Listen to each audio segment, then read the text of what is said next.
Oh, a rabbit, again.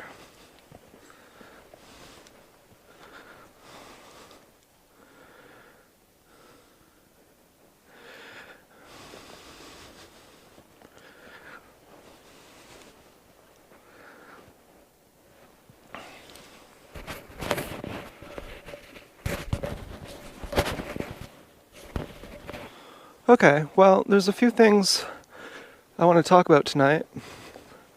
The first is an experiment I saw by Darren Brown, and he's a mentalist. He does things that look like telepathy, but there's actually an explanation for it that isn't telepathy. And he does other things too, like how much he can manipulate people's minds. And he does this one experiment where I don't know how he gets their phone number, but he calls someone in a bar, like in a coffee shop, in the middle of the day. He calls a woman in the middle of the day, and he says, I got your number because I'm a police officer and I'm working undercover. And right beside you, there's a woman, and don't look, but she has a baby in a stroller, and she actually kidnapped that baby. And we're working with an undercover team to try to rescue that baby, but she's a really dangerous person. And if we come in there, she might do something crazy. And right now, she's on her phone and she's not actually looking at the baby. So what we're gonna need you to do, and the woman who is on the phone with the baby stroller who's not looking, she's part of the experiment. She's an actor, and in the stroller there's no baby. It's just like a fake baby, but you can't see that. You'd think it's a real baby. And so he says to this random woman, and the idea is to see, can you get random people to kidnap someone? Can you get random people to kidnap a baby just by calling them and telling them, well, I'm a cop? And the answer is yeah. The woman, so he'll say, she's not looking, and so we're gonna get you just to push the stroller out onto the street, and you're gonna just push the stroller down the street, and you're gonna come meet us, drop the baby off in a van. And that's what everyone does. And it just reminds me of gang stalking, how you think, what's wrong with these people? But all you have to do is say, well, I'm a cop. Don't you know? And the Milgram experiment, if you're familiar with that, it was how much can you get people to torture random innocent people? And you could get like 60% of people to torture them to death. But when it's a cop doing it, when you have a badge doing it, it's like 90%. Like if you're a scientist and you say, well, in the name of science, we need you to shock this person to death, 60% of people will do it. Even more in certain places like Munich. But when there's a badge telling you, just about everyone will say, yeah, sure, I'll kill him. Well, I'm not responsible for it, right? It's not my fault, right? And I sometimes think Darren Brown does these sort of things because he knows something and he's trying to say something. Before I knew I was gang stalked, I may have been gang stalked back when I used to watch Darren Brown, but I used to think he's saying something really important here. It reminds me too of this experiment I heard on the radio, which I knew it was a real thing before then, where they'd get people to come in to do an experiment about memory, but they didn't know what the experiment actually was, that it was to implant memory. And they'd say, we're trying to see how much head trauma impacts memory. And so we went through your records, and it says here when you were 11, you fell at school, you hit your head, and the ambulance had to come and take you away. But that was completely made up. They never fell at school. That was not part of their record.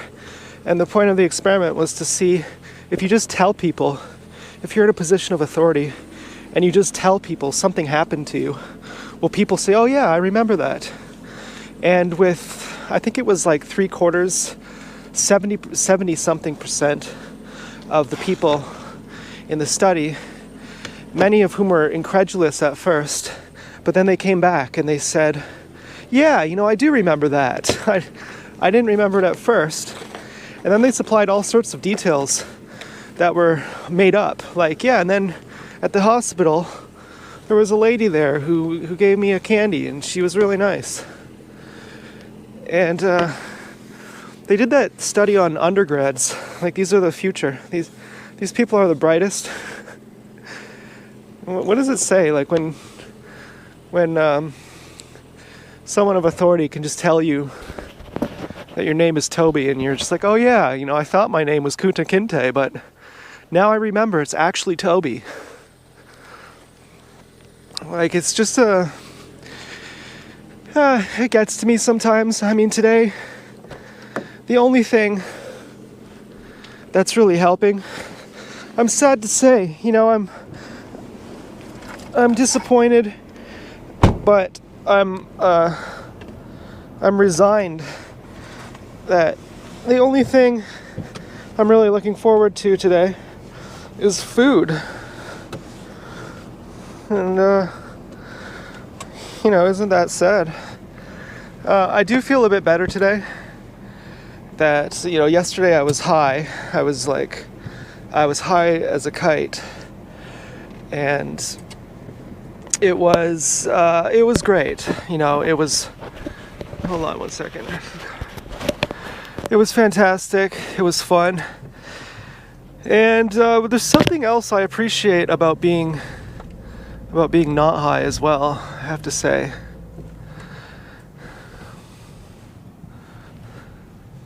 I feel like a bit of a performer when I'm high. A bit of, aren't they going to be impressed? Somehow, like, it'll transfer. Like, I feel so incredible. And when people absorb this, when people feel this on me, they're going to really think that I'm something special. There's some kind of, it's a bit contrived. I feel like I'm so on top of the world, and I just got to share it with everyone. And then, maybe that's good. Maybe that's just part of being, really happy, and you want to share your light. But after I come down, I feel like, almost embarrassed of myself. What did I say? This was a bit much. I don't feel that happy anymore. What happened? I was, I was like, what the fuck?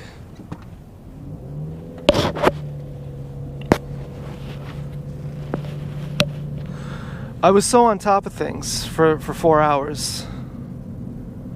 I saw the light for 4 hours. And then where did it go?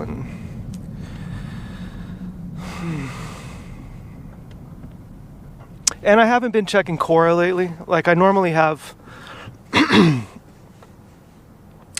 a lot of my social needs met through Quora. There's people I talk to pretty much daily on Quora. And I've been doing that for the better part of a year, and I never miss a day.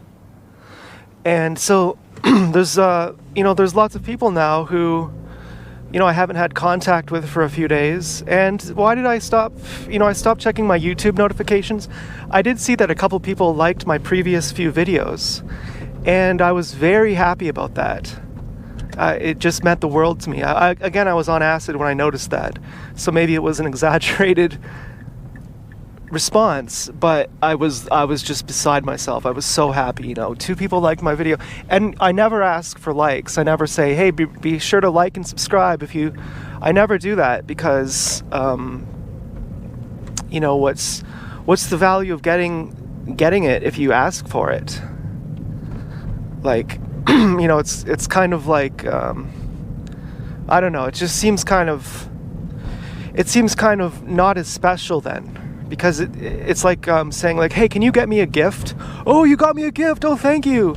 You know, like you should want to do something out of your own. Well, you know what I'm trying to say.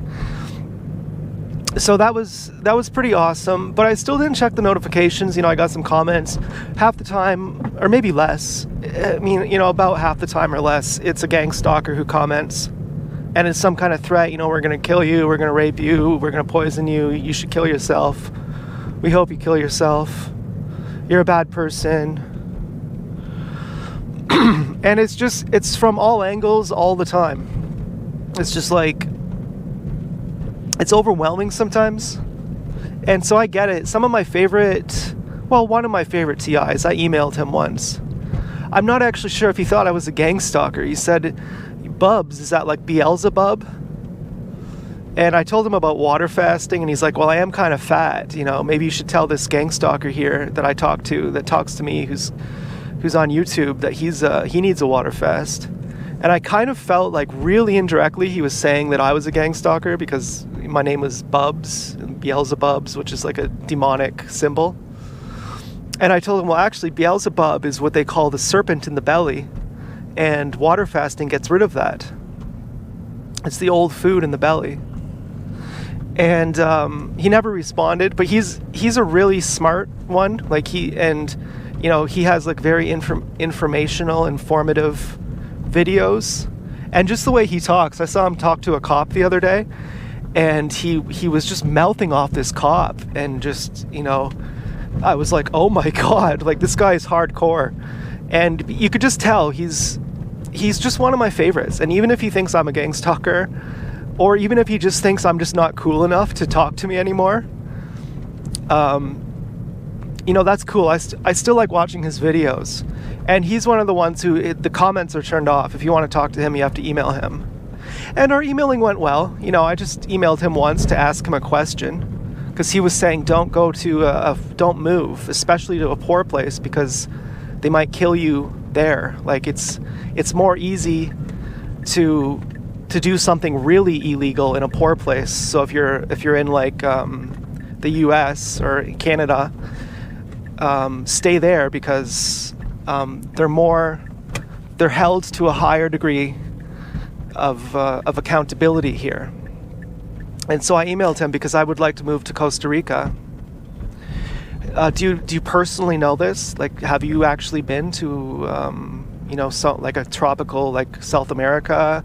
Do you know anyone who's been killed or like, you know? I was asking with very much respect. Like, you're someone who, I didn't say this, but like the subtext was like, you're someone who I really listen to, and you know, and so when you said this, that's really going to matter to me, what you say. So please clarify what you mean. And he did, you know. And then just to be friendly, you know, I said, oh, and by the way, I'm doing foreskin restoration, just in case you're circumcised. You know, that exists. And water fasting is good too, because, you know, a fraction of a gram of food gets caught in your small intestines every time you eat a meal of cooked food. And he responded once, I responded once, and then that was it. So, you know, maybe he wasn't ignoring me. Maybe it was just, you know, that was all there was to say. Certainly, there was this really gay guy, this really gay TI, who sent me an email. And he's like, hey, like, I have an extra house, you should come live with me. But his name was Princess. I didn't know he was a guy at first. And I said, that's pretty cool. You know, I could be like a sugar baby, like, but I don't have any money right now. And then I found out he was a guy, and he gave me his phone number, and I said, well, I only want to talk if you're a girl. Which is, you know, basically, he didn't seem to like that. He said, well, I would never only talk to someone based on their gender, their like sexual orientation. And I was like, yeah, that's not really what I'm saying. Like, even if you were a straight guy, I wouldn't be like, hey, do you want to talk on the phone? Hey, do you want to rub our dicks together and show that they don't get hard because we're both so straight? You know, it's like, if you're not like, yeah, it's really that crass. If you're not a girl who I'm interested in romantically, I don't want to talk to you. You know, I'll talk to you like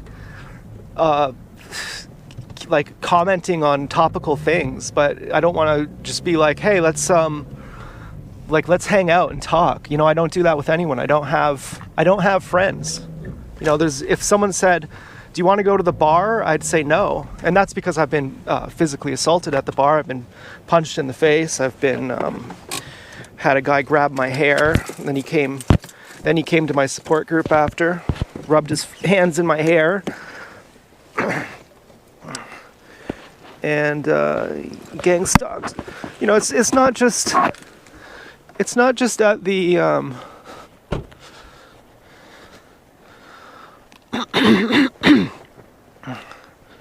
it's not just for fear of being gangstalked at a bar that I wouldn't go to a bar. It's that I'm not here with these people. I don't have anything in common. This place isn't safe for me. I'm not like in the audience of SNL where they're like, oh, did you see that? Someone just gave birth. That's funny. Ha ha ha. Like whatever people are talking about, whatever they're doing, I don't fit in. And even if I do, I'm not about to rub dicks to show how straight we are.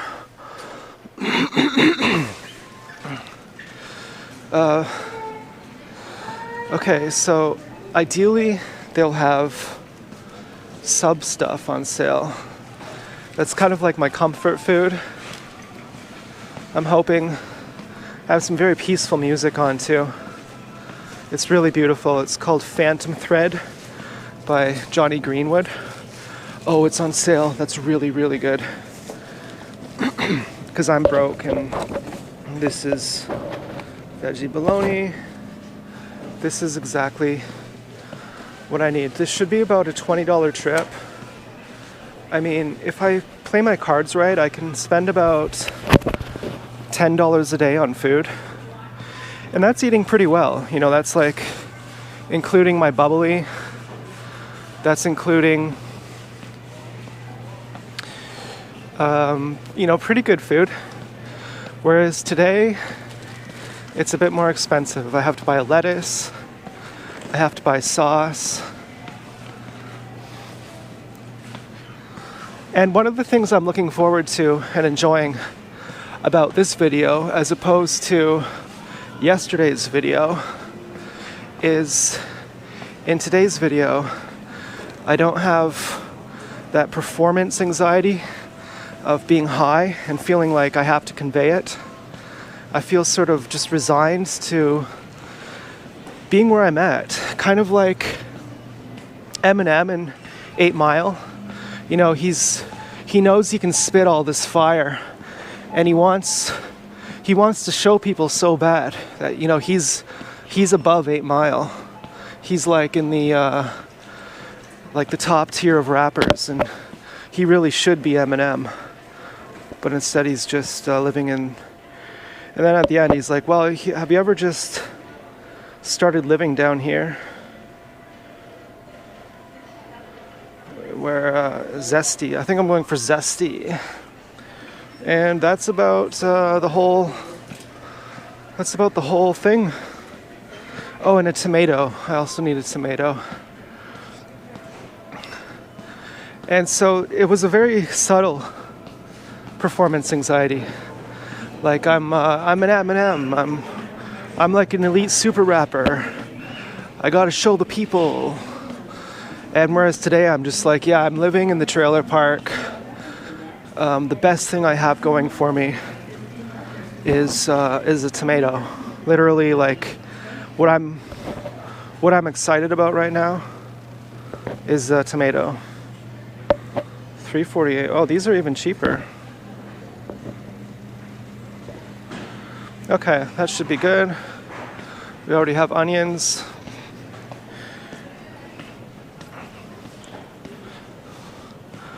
Forgot my cash. Well, I learned a lot last night too. It's kind of like if you've seen that movie Limitless with Bradley Cooper.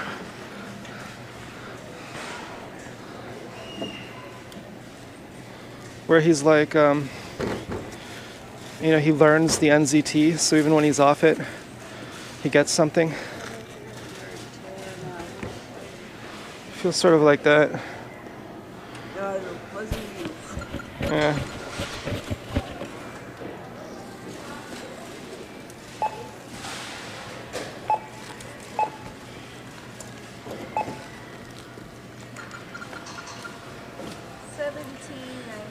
Okay, I have a debit card.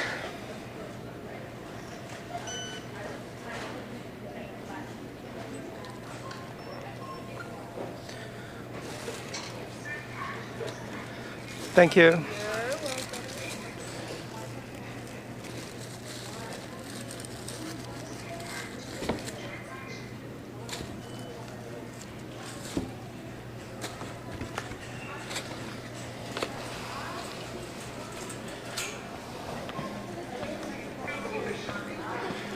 And so I learned quite a bit last night that's carried over to today.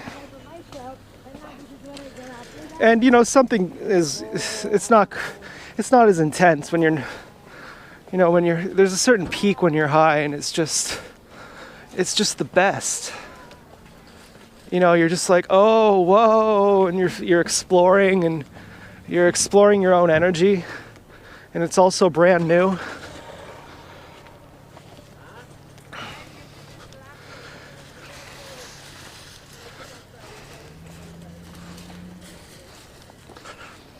And there's always something that feels a little dirty about it. I can never find the transition point exactly. But there's some point after, it's probably just when the high is wearing off. There's some point where it's like, oh great, this suddenly, this is so cheap. This is so third rate.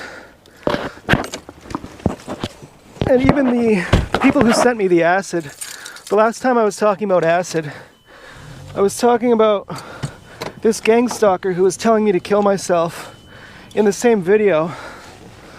He was a famous one. He had like 70 million people who viewed his content. And so I transitioned talking about how I was having difficulties ordering the acid. That was on the day I was placing the order, and I couldn't get the order to go through. I made that video talking about how this gang stalker was telling me to kill myself. And then the next day the order went through, and then when the acid got here, it was in a bag that had a Nike check mark on it. And I thought, are they saying like, just do it? Like, just kill yourself? Like in reference to the video? Probably. I mean, if a place sells drugs, like you get acid in the mail. They sell like lots of drugs. They don't sell I don't think they sell heroin. They don't sell like fentanyl, but they sell steroids, 2CB, shrooms, acid, DMT, Percocets, Valium, like those kind of things. Weed.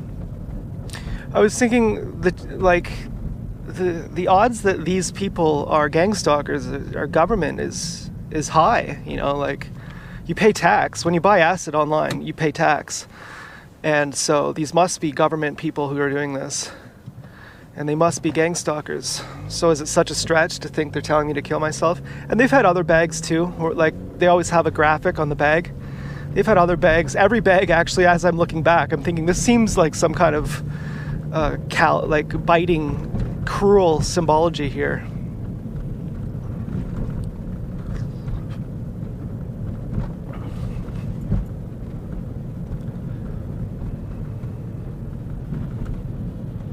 And then there's somewhere where I'm happy to be sober too. There's a transition point where I'm just like over the moon. I'm just on top of everything. Then it starts to wear off, and then I feel sleazy and cheap and third rate. And then there's another point where I'm thinking, good, I'm glad it's worn off. Because now I'm my even more true self. And all those special wise revelations I have when I'm high, when I'm sober, those are just commonplace. Like, when I'm high, I'm like, oh my God, a flower. Oh, wow. And then when I'm sober, I'm like, yeah, it's a flower. I already know that. You know, you could argue both. You could argue, you know, that both are better.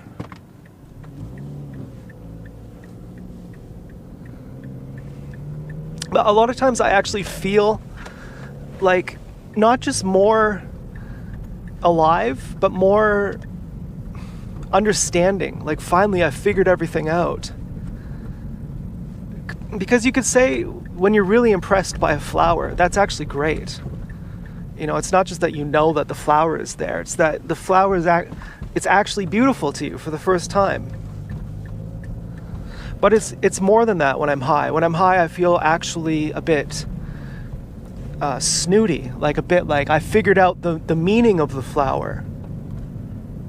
It somehow goes to my head. Like I realize it's beautiful. And I'm so sophisticated that I know the difference between a flower and a wrapper. Like a wrapper, like a piece of garbage. Like I can actually discern real beauty here. This is me who realizes the beauty. Don't you know I'm Eminem in 8 Mile?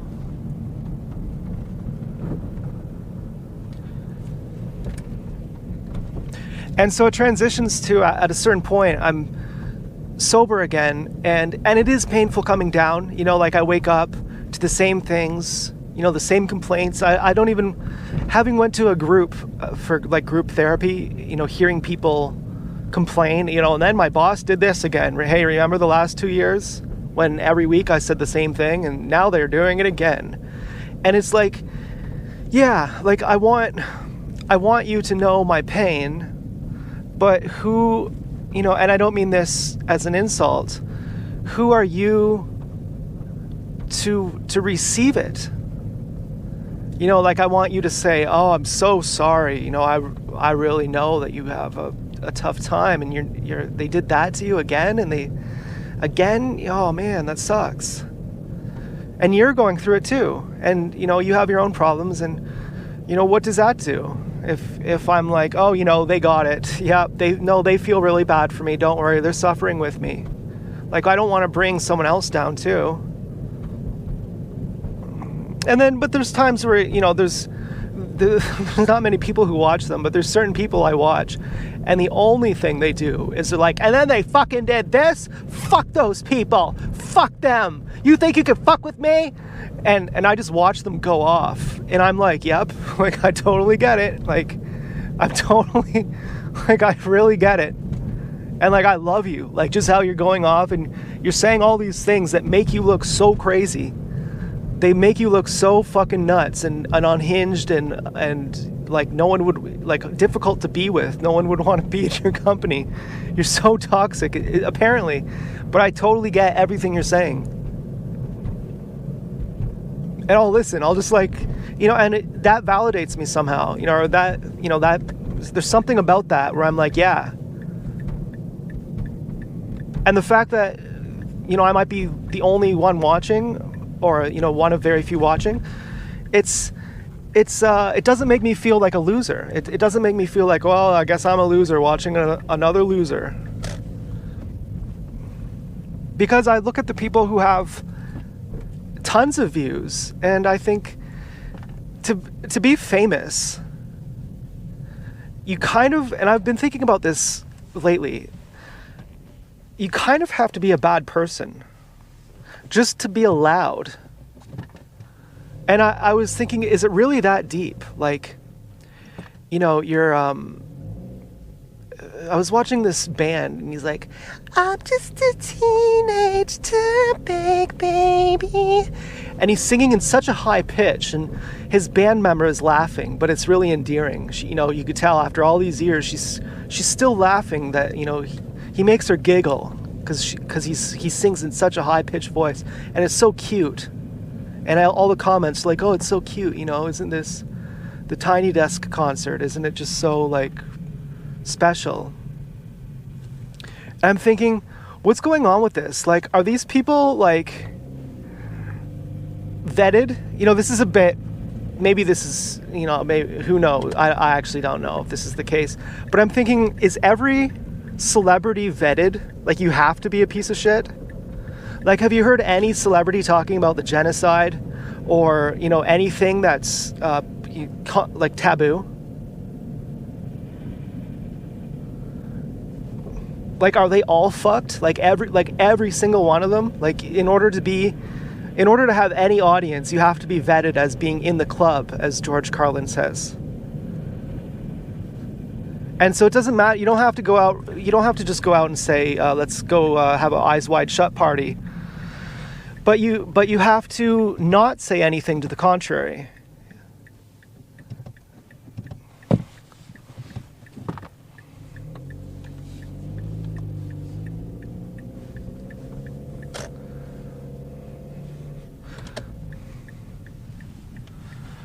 And so the value of popularity, it seems either irrelevant or it actually seems like a negative value.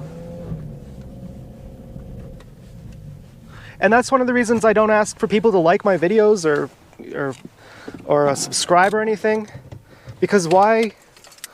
You know what? Because if you get a like or a comment, then it changes the algorithm so more people see your video. Do I want more people to see my video? Is that the goal, that as many people see me as possible? Well, let me just, before I go in, let me just tell you my ultimate femdom snuff fantasy. You know, being killed and raped to death by Nazis is a good one, but at some point you realize that they're Nazis and they're not actually that attractive because they're rotten people. And so the best way to do it would be, and some things are best left as fantasies and never actually done, that one day so many people view me that the deep state actually does have to outright murder me. And the femdom fantasy comes in that many of the people who view me are women who I like and who I love, who are beautiful, and just by their viewing me, it gains me the attention that gets me killed. And that's my ultimate femdom fantasy, because then I'm being killed by the women I love. You know, isn't that cool?